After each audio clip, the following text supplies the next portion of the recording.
Crunchyroll's brand new entertainment expansion service VRV is getting bigger and bigger. Not only can you watch all your favorite anime on here like Dragon Ball Super, Boruto, Yu Yu Hakusho, Fairy Tail, every episode, you can also watch classic tunes like Red vs. Blue and Happy Tree Friends. And I just found out today, VRV has the legendary anime classic Akira, which you need to see if you have not seen it yet. Check it out. They sponsor the Super Reviews. The link's in the description.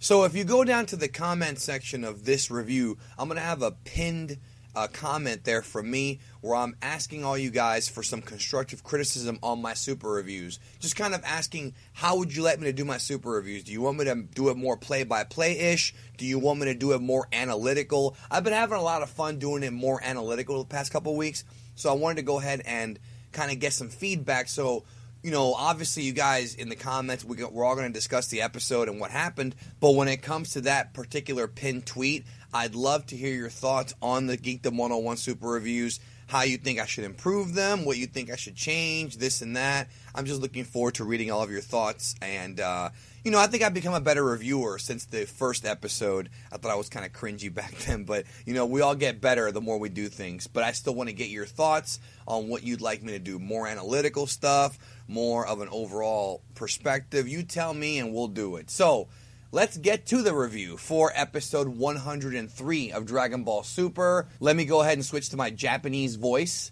right now. Gohan yo Hijonare Daiju Chutono Kesen. That translates to Gohan Be Ruthless, the showdown with Universe 10. This, of course, being a Gohan-centric episode. And I like that we're getting a Gohan-centric episode. I think he does need some time to shine. I thought that the episodes building up to the tournament with Gohan were exceptionally good, and that and the Frieza episodes were my personal favorites, even though I do like the 17 stuff a lot as well. So Gohan getting some shine in this tournament for right now, I think is a good idea, and I think he's going to get more shine later on.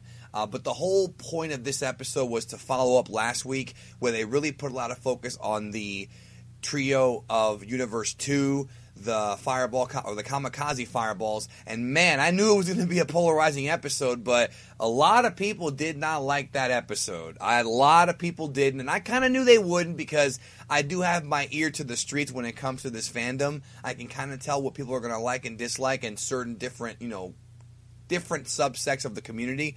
So I knew that was going to get some shit. I didn't hate it that much. I really didn't. I thought it was okay, but I understand completely why somebody wouldn't like it. But when it comes to this week's episode, putting the focus back on Gohan, who is a fan favorite character, I think was a very smart idea. Now, I'm not saying that they planned it ahead of time, but I think that they definitely know that they have to do these episodes with Gohan and several other characters too, specifically because they know how popular Gohan actually is.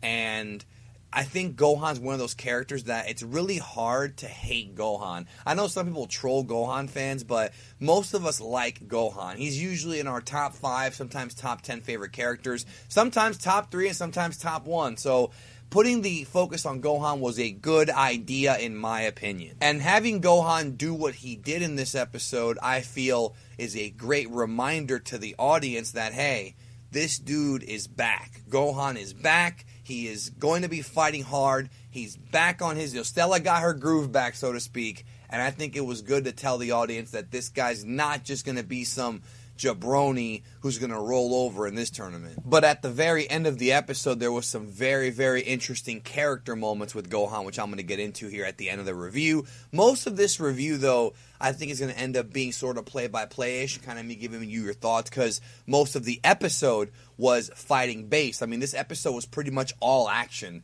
nonstop. In fact, the episode didn't even really begin with the Gohan stuff. They focused on 2 other fights first. When we last left off, Rib Rian, she was very, very upset because her partners are getting thrown out. Kakunsa got thrown out by 17, so her eyes are flaming here.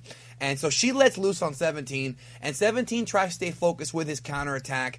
Really good combat stuff here. And so the other magical girl, while that fight's going on, is going up against Goku. Now, there's 2 different names for her. You can call her Logie or Rosie, depending on who translated it. But I'm going to go ahead and just go with Rosie because it sounds more like Rosie. And the subtitles on Crunchyroll, I think, are Rosie. Those aren't always the most accurate subtitles, but either way, it's not a big deal. But if you see it spelled either of the two ways or written either of the two ways, it's the same thing. You know who we're talking about. So these girls are very aggressive. And Rosie's very aggressive on Goku. 17, again, uses his barrier to protect him and Goku. And it's interesting because we know that 17 is not the only character who can use the barrier, but he seems to use it a lot more than others. He seems to be able to know that his barrier is very sturdy, and he seems to have mastered that technique, and I do like how it's one of the moves that he uses a lot. Now, there is another throwback technique coming up later in this episode I'm going to talk about from the 17 Piccolo fight, which put a big smile on my face. So we'll talk about that here later. If you saw the episode, you know what I'm talking about. So Rosie fires a ton of energy blasts at Goku. They're still going at it. Goku then, decides to go in and nail her point blank range. He talks about how he's actually now learning her fighting technique and her style and starts to counterattack. This whole thing's a game for Goku. So Ribrianne steps in to protect Rosie to see if she's okay. And then out of nowhere, G-Meez, the Universe 2 Yardrat, comes in and teleports them out. So they are, and not out of the arena, let me clarify, out of that area of the arena. So they're somewhere else. In other words, this fight has been put on hold. None of the Universe 2 people that I just mentioned were thrown out. He uses instantaneous movement or instant transmission in the dub to move them out of the way. And actually, they asked Goku about it, and Goku says he learned it from a Yardrat. And that guy's a Yardrat, so there you go.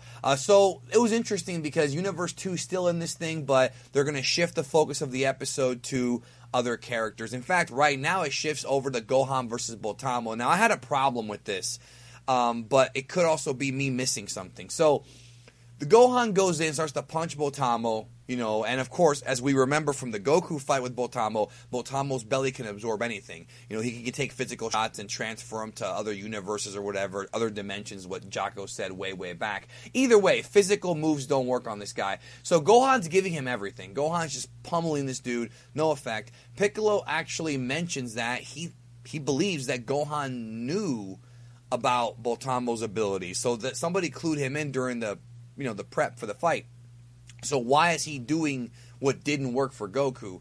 But what appears to happen is the motion and the leverage from the punches that Gohan uses to push Botamo back is pushing him back, towards the edge of the stadium, of the arena. Now, Botamo tries to counterattack with a mouth blast, but Gohan's just kind of not really being phased or moving, using punches to lift this dude up and push him into the corner.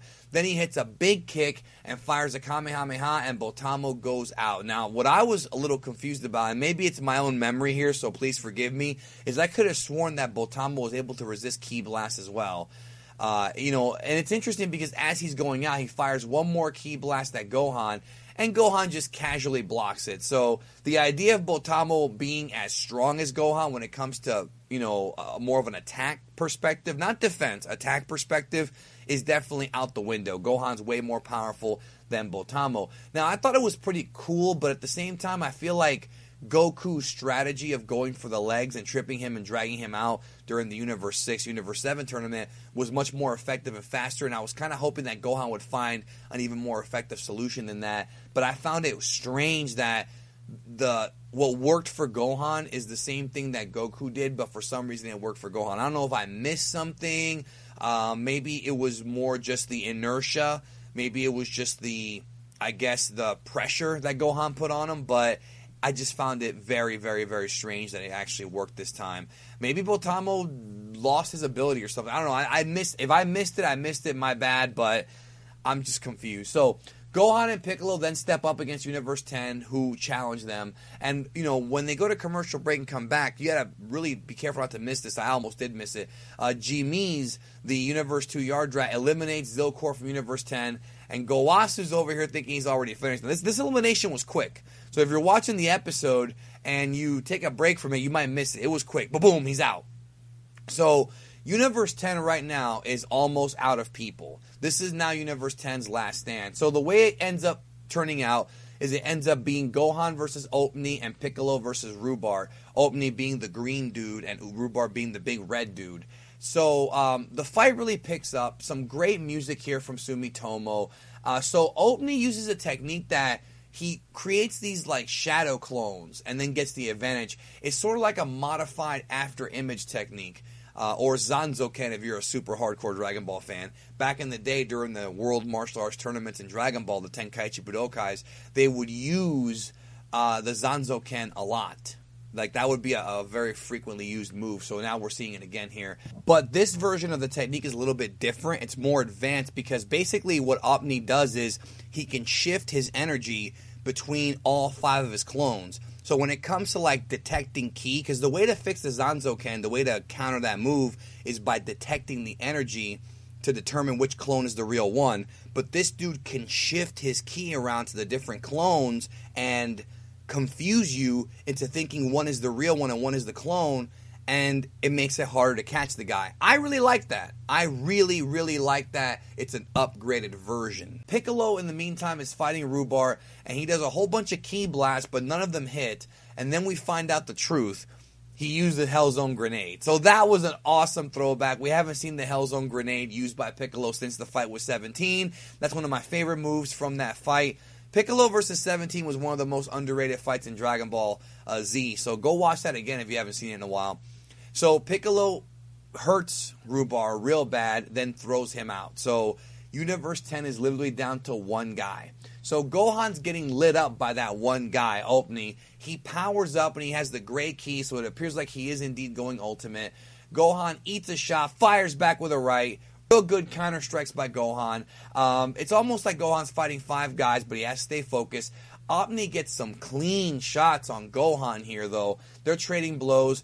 He does an interesting thing where he puts a ki blast in his face, which appears to be like a distraction. Flies up, fires a big Kamehameha. He's out. Universe 10 has lost all of their members, and you know what that means. You know what that means. These guys are history. Now, there are some very, very interesting things I want to discuss here with you guys about this elimination. So, the 2 Zenos destroy Universe 10, and I actually felt really sad for these guys because, Gowasu's had kind of a rough time since the Goku Black arc, and these guys didn't seem all that bad. Like, the Universe 9 dudes were kind of annoying pricks sometimes. These guys weren't so bad, and they really hit home as to how these eliminations are going to end up being more and more tragic.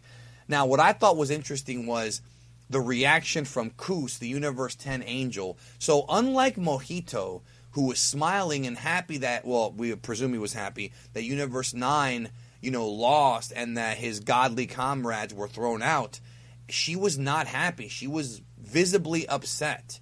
So it's going to be interesting going forward in this arc to see how the angels react differently to their godly comrades getting destroyed.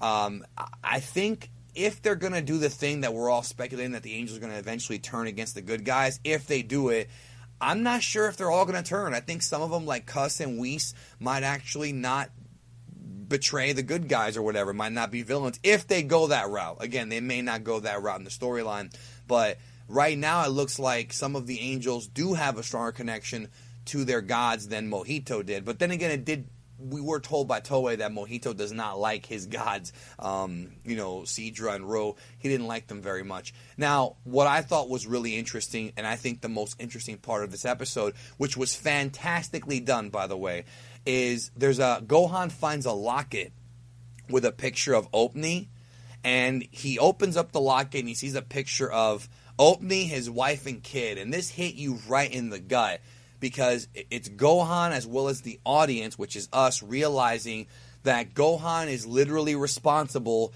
for millions of innocent lives getting wiped away. Because it's not just the tournament participants that are getting killed and destroyed, it's the entire universe. And there are innocent people in these. Didn't have, like, a lot of times when you watch anime or movies, they hit you over the head with it, like Gohan did, and it wasn't like a lot of dialogue. He was just kind of like, they showed it, and that was it. They didn't overly, like, ham it up. They didn't play, like, really sad music. They just showed it for, like, a second, and I thought that was brilliant direction.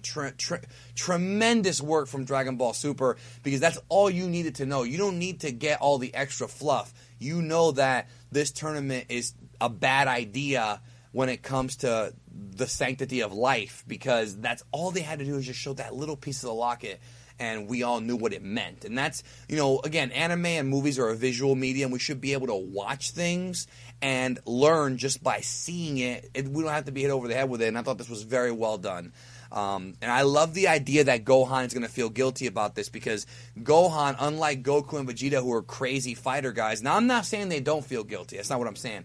But Gohan is the most human, and remember, Gohan has a very, very strong connection with Videl and Pan. He's in this thing because of Videl and Pan. So he's looking at this locket and he's thinking, like, we don't need dialogue. We can figure this out because we're smart. He's thinking, I got a wife and kid too. This man lost his wife and kid and himself, and it's because of me. That's deep, dude. Like, that's the kind of writing that Dragon Ball Super needs to continue to do. I know I'm talking about this a lot, but it was so well done, because it really, as a fan of Gohan and understanding his character, you know that that's what he's thinking, and you know this affected him more than it would affect somebody else. I think so, because it reminds him of his family. So this was fantastic. I loved it. 37 minutes to go in the tournament, and the announcer at the end of the episode says there are two strong guys ready to fight, which is Hit and Dispo. And that's what we're going to get next week.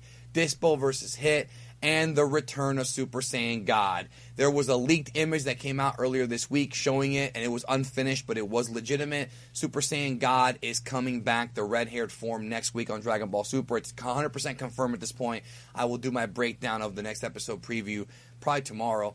And that should be it. So, overall thoughts, I enjoyed the episode. It wasn't... I still don't think it was as good as a couple weeks ago, but it was still fun to watch, and I love that it was mostly action, so there wasn't too much to analyze, but the way that they treated that Universe 10 elimination I thought was really eye-opening, and some of the best direction that Dragon Ball Super has given us, so I enjoyed that. What did you think? Let me know in the comments. Are you happy that Gohan got some shine? Do you think he should have done more? What do you think about Piccolo using his classic Hellzone grenade? I loved it, got a smile on my face. Some good stuff here, I think. And it's interesting to see that Ribrianne and, some other people who I thought were going to get thrown out are still in. So, thank you again, and don't forget to support Verve. They are owned by Crunchyroll. The same company owns both of them. It's not just anime, though. You get tons of other content from other people, including horror movies. They have full-length films on there. I said last week, Akira is on there, the classic anime film. I said it in the bumper. You need to see Akira if you haven't seen it. I'm sure most of you have seen it, but if you haven't seen it, that is one of the movies that put anime on the map in this country. Check it out on Verve. Thank you as always, and I will talk to you guys soon. I hope you have a great rest of your day.